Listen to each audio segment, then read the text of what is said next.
ETF index mutual funds నేర్చుకుని stock మార్కెట్లో రాణించాలనుకుంటున్నారా? వెంటనే ఈ నెంబర్కి కాల్ చేయండి.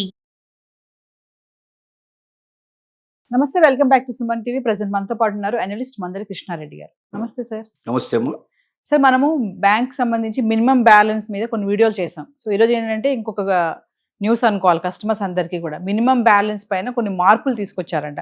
ఖచ్చితంగా ఇంత ఉండాలి మినిమం బ్యాలెన్స్ అనేది. ఒకసారి వివరాల్లోకి వెళ్తే, యాక్చువల్గా భారతదేశంలో మొట్టమొదటి ప్రాబ్లం ఇవాళ స్టార్ట్ అయింది ఏంటంటే, బ్యాంకుల్లో ఖాతాలు ఓపెన్ చేసిన వాళ్ళు మీ అకౌంట్లో ఇంత మినిమం బ్యాలెన్స్ పెట్టాల్సిందే, అలా పెట్టకపోతే మీ వల్ల మాకేమిటి లాభం, రూపాయి లేదు దాంట్లో, 6 నెలలు, సంవత్సరం, 2 సంవత్సరాలు ఉంచారు, ఆ తర్వాత దాన్ని క్లోజ్ చేస్తారు మీరు. లేదంటే సంవత్సరం 2 సంవత్సరాల తర్వాత ఏదో కొంత డబ్బు వేసి మీరు వాడుకుంటారు. ఈ 2 సంవత్సరాల పాటు మీ అకౌంట్ మేము మెయింటైన్ చేస్తూనే ఉండాలి, దాన్ని అప్లోడ్ చేస్తూనే ఉండాలి ఎప్పటికప్పుడు. దాంట్లో బ్యాలెన్స్ ఏముందో చెక్ చేయాలి, నెల బ్యాలెన్స్ అయినా కూడా ఇన్ఫర్మేషన్ రాయాలి. గతంలో ఏముందంటే 1000 రూపాయలు మినిమం బ్యాలెన్స్ పెట్టుకుంటే సరిపోతుంది, 500 బ్యాలెన్స్ పెట్టుకుంటే సరిపోతుంది. గవర్నమెంట్ బ్యాంక్స్ అన్నిటికీ, నేషనలైజ్ బ్యాంక్స్ ఉండేది. ప్రైవేట్ బ్యాంక్స్ అయితే 2500, 5000 రూపాయలు మినిమంగా అట్లా అడిగేవాళ్ళు. అంతవరకు ఇవ్వడానికి ఎవరికి పెద్దగా ఇబ్బంది ఉండేది కాదు. అంటే అది ఒక ఫిక్స్డ్ డిపాజిట్ లాంటిది.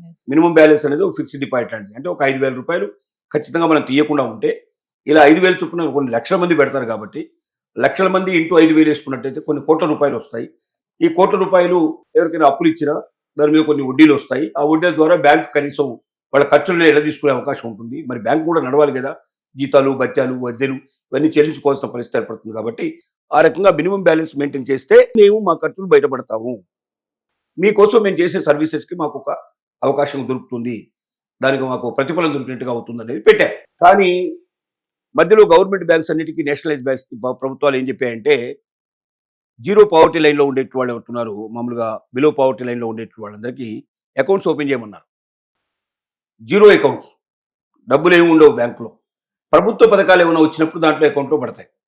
ఇప్పుడు ప్రతి నెల పెన్షన్స్ ఇస్తున్నారు, రైతులకి కొంత ఆర్థిక సాయం చేస్తున్నారు, మహిళలకు ఆర్థిక సాయం చేస్తున్నారు, రోజువారీ విత్తనాలు తీసుకునే వాళ్ళు వీళ్ళకి ఎవరైతే ఉంటారో వాళ్ళకి, అంటే ప్రభుత్వమే వాళ్ళని కొంత పన్ను కల్పిస్తోంది.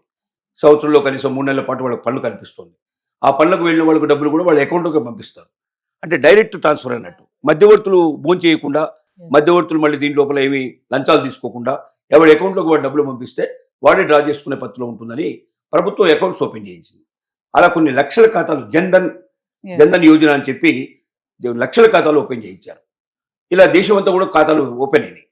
ఈ ఖాతాల లోపల ₹1 ఉండదు. ప్రభుత్వం అట్లా వేయంగానే ఆ రోజు సాయంత్రం లోపల వాడు తీసేసుకుంటాడు, లేదా ఎవరైనా తీసుకుంటే 2-3 రోజుల్లో, వారం రోజుల్లో ఖాళీ అయిపోతాయి. ఆ తర్వాత మళ్ళీ అకౌంట్ జోలికి వెళ్ళాం. కాబట్టి ఒకవైపున అలా మాకు లాస్ అయిపోతుంది, ఇన్ని అకౌంట్స్ మేము మెయింటైన్ చేయాల్సిన పరిస్థితి ఏర్పడుతుంది.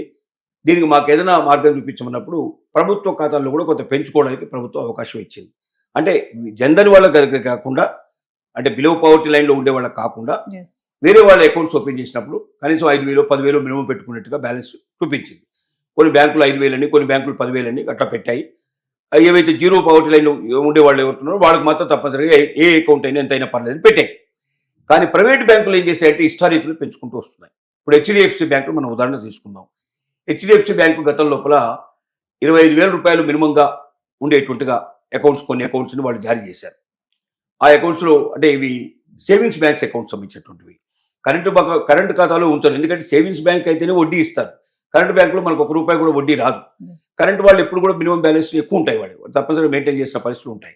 ఇది సేవింగ్స్ బ్యాంక్ అకౌంట్లో గతంలో 25,000 రూపాయలు ఉన్నటువంటి అకౌంట్స్ని ఇప్పుడు 50,000 రూపాయలకు పెంచారు. వాళ్ళు మినిమం బ్యాలెన్స్ అన్నిట్లు పెంచారు. అలాగే గతంలో 10,000 ఉండేదాన్ని ఇప్పుడు వాళ్ళు 25,000 చేశారు.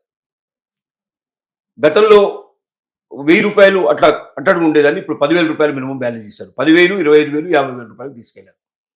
ఇలాగా 3 రకాలైనటువంటి అకౌంట్స్ మెయింటైన్ చేసేటట్టుగా దాంట్లో వాళ్ళ కేటగిరీస్ని బట్టి పెట్టారు. వాళ్ళ టర్న్ ఓవర్ని బట్టి, కేటగిరీని బట్టి వాళ్ళు పెట్టారని. రెండోది, ఐసిఐసిఐ బ్యాంక్ కూడా ఆల్మోస్ట్ ఆల్ వీళ్ళ దాంట్లో సగం అకౌంట్స్ మెయింటైన్ చేసేటట్టుగా ఈ రకంగా జరుగుతుంది. యాక్సిస్ బ్యాంక్ కూడా ఆ రకంగానే కొంత అమౌంట్ని పెట్టాలి, వీళ్ళతో పోటీపడి కొంత పెంచాలనేటువంటి లక్ష్యాలు కూడా వాళ్ళు చేరుతున్నారు.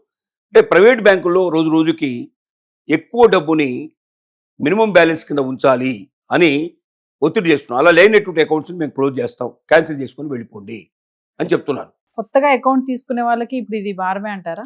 ఇది కొత్తగా అకౌంట్స్ తీసుకున్న వాళ్ళకే ఈ భారం వేస్తున్నారు. వాస్తవంగా మనకు గత సంవత్సరం దాకా ఉన్న వాళ్ళు, ఈ సంవత్సరం జూన్ దాకా ఉండేటువంటి వాళ్ళు కూడా పాత బ్యాలెన్స్ విధానాన్ని కంటిన్యూ చేస్తున్నారు. కొత్తగా అకౌంట్స్ ఓపెన్ చేసే వాళ్ళకి ఈ పరిస్థితి ఖచ్చితంగా కంపల్సరీగా పెడుతున్నారు, కండిషన్ పెడుతున్నారు. అంటే పాత వాళ్ళని పెట్టినప్పుడు లేదు కదా, బ్యాలెన్స్ సిస్టమ్ లేదు కదా, మీరు మినిమం బ్యాలెన్స్ ఇంతే అని అన్నారు కాబట్టి మేము ఒప్పుకొని మేము పెట్టాం, కంటిన్యూ చేసాం. ఇప్పుడు మళ్ళీ సడన్గా మీరు బ్యాలెన్స్ పెట్టమంటే మా వల్ల కాదు కదా అనే పరిస్థితి ఏర్పడుతుంది. కాబట్టి పాత ఖాతాదారులకు మాత్రం పాత బ్యాలెన్స్ సిస్టమ్నే కంటిన్యూ చేస్తున్నారు. కొత్త అకౌంట్స్ వాళ్ళకి మాత్రం కొత్త బ్యాలెన్స్ సిస్టమ్ తీసుకొస్తున్నారు.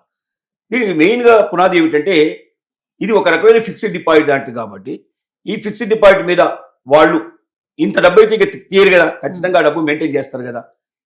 డబ్బు మెయింటైన్ చేయప్పుడు ఏం చేస్తారు అంటే మన మీద పెనాల్టీ వేస్తారు. ఆ పెనాల్టీ మన దగ్గర వసూలు చేస్తారు. అంటే మనం ఎన్ని రోజులైతే ఆ మినిమం బ్యాలెన్స్ మెయింటైన్ చేయమో అన్ని రోజులకి మరి 100కి ఇంత చొప్పున లెక్కేసి 10,000 రూపాయలు వాళ్ళు మెయింటైన్ చేయాలి.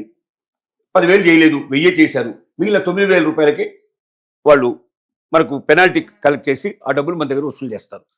ఈ రకంగా కొంత ఆదాయం మాకు వస్తే తప్ప మేము మా బ్యాంకులు మేము ఎట్లా మెయింటైన్ చేసుకోవాలి, మా ఖర్చులు మేము ఎట్లా మీట్ కావాలనేది వాళ్ళు అడుగుతున్న ప్రశ్న. ఈ ప్రశ్నకు సమాధానంగా ఈ పరిస్థితి ఏర్పడుతుంది. దీనివల్ల మధ్యతరగతి వారికి, సామాన్యులకు మాత్రం ఇబ్బంది కలిగేటువంటి అవకాశాలు చాలా ఎక్కువ ఉంటాయి. అది జన్ధన్ యోజన అనేది మళ్ళీ అది మరీ బిలో పవర్టీ లైన్ వాళ్ళకే తప్ప మధ్యవర్తుల వరకు వర్తించదు. మధ్యతరగతి వారికి ఖచ్చితంగా ఈ రకంగా మెయింటైన్ చేయాల్సిన పరిస్థితులు ఏర్పడతాయి. కాబట్టి ఇక్కడ నుంచి బహుశా ఈ ప్రైవేట్ బ్యాంకుల నుంచి చాలా మంది షిఫ్ట్ అయిపోయి నేషనలైజ్ బ్యాంక్స్కి వచ్చే అవకాశాలు ఎక్కువగా ఉండే అవకాశాలు అయితే కనబడుతున్నాయి మనకు.